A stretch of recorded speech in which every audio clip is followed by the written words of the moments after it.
Hello everyone, मैं हूं आपका दोस्त निशांत और ज्ञान सफारी में आपका स्वागत है। कोविड-19 की महामारी जो चल रही है उसकी वजह से बैंक ऑफ बड़ौदा ने बहुत सारे कोविड-19 प्रोडक्ट निकाले हैं जिसमें लोगों को एक फाइनेंशियल थोड़ा सा सपोर्ट मिल सके।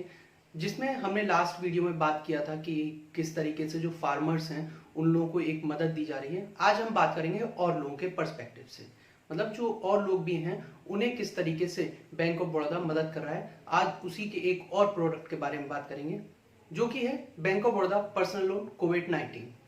तो चलिए बात करते हैं इस प्रोडक्ट में जो इंपॉर्टेंट पॉइंट्स हैं और जो आपका जानना जरूरी है उनके बारे में। सबसे पहले बात करते हैं इसके पर्पस की।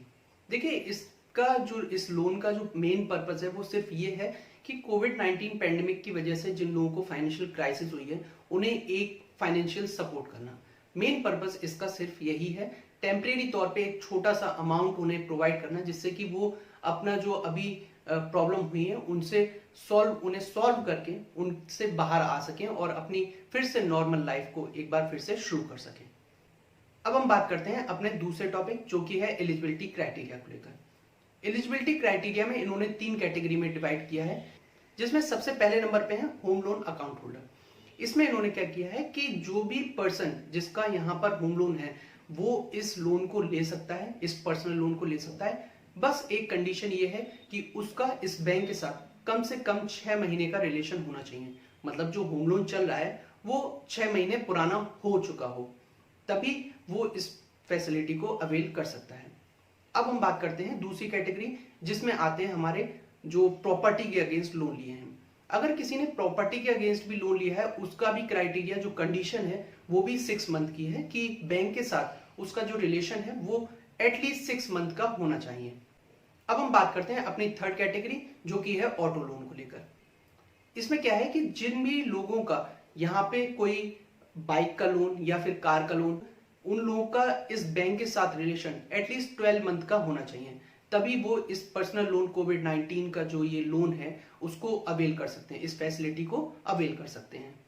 तो ये 3 कैटेगरी में डिवाइड किया गया है एलिजिबिलिटी क्राइटेरिया को। तो आप जिस भी कैटेगरी में फिट होते हैं तो आप उसके हिसाब से इस लोन को अवेल कर सकते हैं।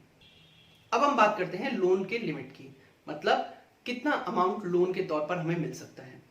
इसमें सिंपली डिफाइन किया गया है कि मिनिमम 25,000 और मैक्सिमम 5 लाख तक, मतलब कम से कम आपको 25,000 रुपए और ज्यादा से ज्यादा आपको 5 लाख तक की मदद इस लोन के तौर पर मिल सकती है। इस प्रोडक्ट में एक कंडीशन और भी है जो कि है सिविल स्कोर को लेकर, जिसको हम ब्यूरो स्कोर भी कहते हैं। इसमें इन्होंने एक कंडीशन ये डाल रखी है कि अगर किसी भी पर्सन का सिविल स्कोर 650 है या उससे ज्यादा है, वो तो एक बेनिफिट वाली बात ही है अगर उससे ज्यादा है, लेकिन जो मिनिमम इन्हें सिविल स्कोर चाहिए वो 650 होना ही चाहिए। 650 से नीचे कोई भी पर्सन इस फैसिलिटी को अवेल नहीं कर सकता।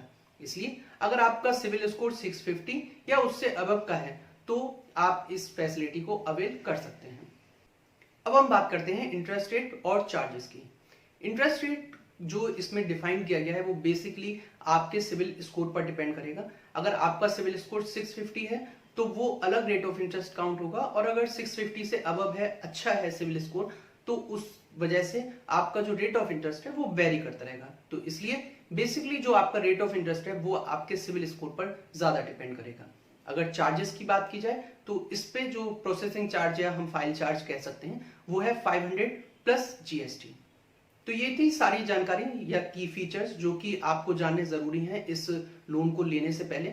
अब अगर आपको लगता है कि हाँ आपको इस फैसिलिटी को लेना चाहिए तो आप ज्यादा जानकारी अपनी नियरेस्ट ब्रांच में जाकर ले सकते हैं। और साथ ही साथ अगर आपको और भी ज्यादा इस डिटेल में देखना है या पढ़ना है तो मैं जो बैंक ऑफ बड़ौदा का लिंक है जहां पे ये प्रोडक्ट के बारे में दिया हुआ है उसका लिंक मैं आपको डिस्क्रिप्शन में प्रोवाइड कर रहा हूँ, आप वहां से भी और जानकारी प्राप्त कर सकते हैं। उम्मीद करता हूं मैं आपको इस प्रोडक्ट के बारे में अच्छे से समझा पाया हूं। अगर आपका कोई भी सवाल हो, कोई क्वेरी हो या किसी और टॉपिक पे आप वीडियो चाहते हैं तो आप मुझे कमेंट सेक्शन में लिखकर जरूर बताइएगा।